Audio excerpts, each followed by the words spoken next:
Errol Spence says, and I quote, "Nothing like beating the will and desire to keep fighting out of a person, and you see it leaving him round by round." What up, Fight World? It's your boy Ego, and I'm back with some more boxing. Now, that was a quote Errol Spence put on his verified page on his Twitter, and somebody tagged me and said it sounds sadistic. Some people I seen in the comment section believe this was perhaps a message geared at Terence Crawford. Me, there's already a lot of stuff going on about Errol Spence and Terence Crawford. Obviously, people want to see the fight for, obvious reasons. But for me, I told you, I'm not going to really overly speculate. Some people are saying that Andy Ruiz, Luis Ortiz, Fox pay-per-view, they're going to announce the fight. We'll see.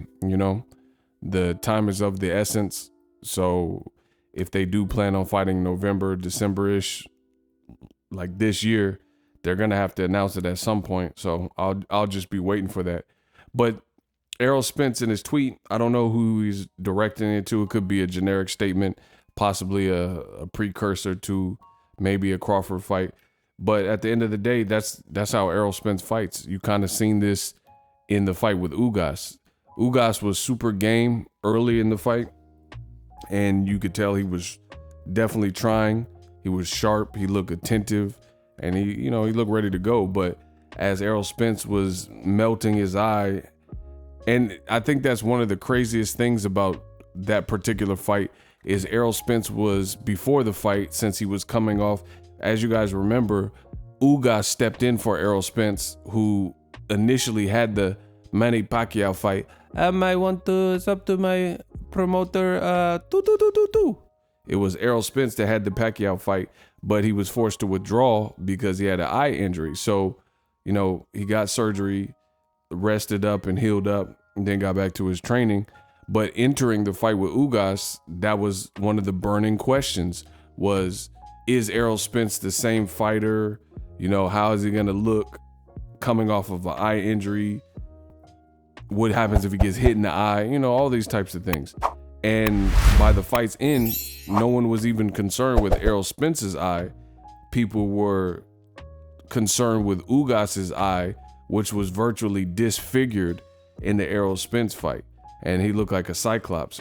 Later on, Ugas, and I made a video, the ego injury report, and Ugas was saying that, I forgot how long he said at this point, but he said a considerable time thereafter, his eye was bleeding and, he just couldn't get the swelling to go down initially.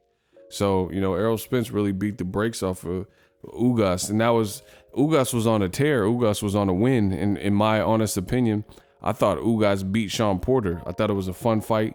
I thought it was decently close. It was pretty competitive, but I thought, everything considered, I thought Ugas beat Sean Porter, and the judges didn't get it right.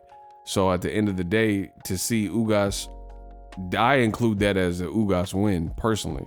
So Ugas hadn't lost in a minute, and then he beat Manny Pacquiao to solidify himself as a champion, because you have to understand Pacquiao was the champion in recess because he didn't fight the pandemic year.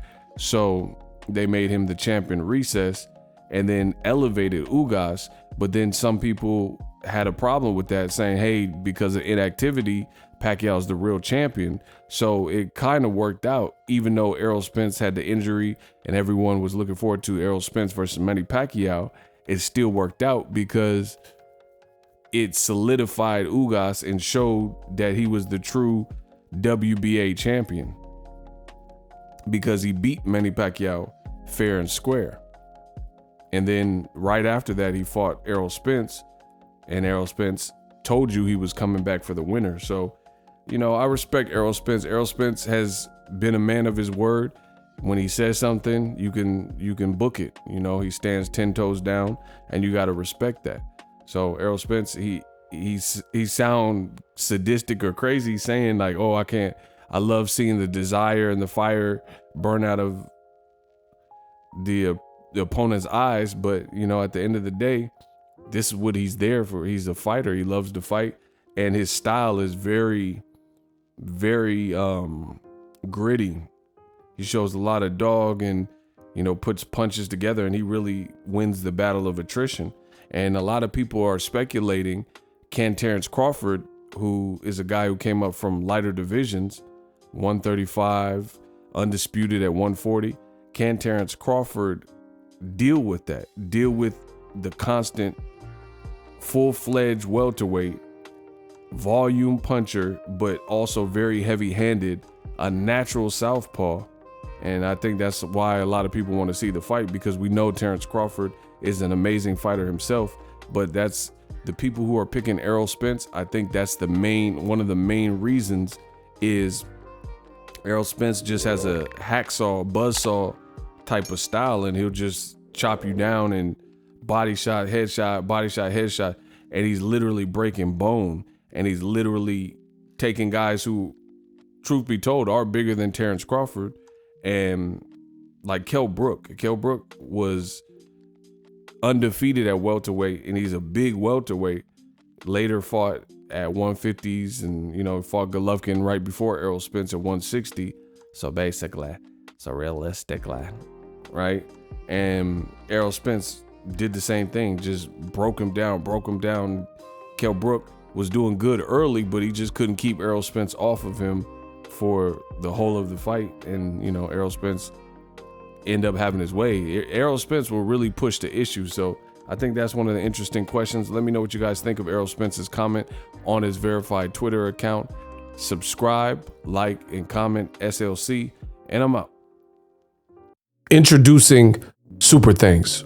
Right here on the official Boxing Ego YouTube. Super Thanks allows you, the viewers, to show a little bit of extra gratitude, which enables me as a full-time content creator to push out the content you need in the world of boxing. Underneath all the videos, you will see a heart with the $sign in it. You can enter any amount that you find suitable as a Super Thanks. A brand new, interactive, and colorful way to get your comments highlighted and noticed by not only myself, but other people on the YouTube platform. Super Thanks, a unique and cool way to show and applaud us full-time content creators. Hopefully you guys enjoy the content. Super Thanks.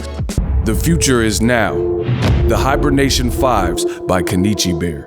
Hybrid gaming and lifestyle headphones. Out of the box, you can connect to any console or PC. Bluetooth ready, with a low latency USB adapter, color RGB, and extreme bass mode. The Hibernation 5s adjust to you. Whether you need a gaming, travel, gym, or lifestyle headphones, the Hibernations got you covered. The new Hibernation 5s, link in the description.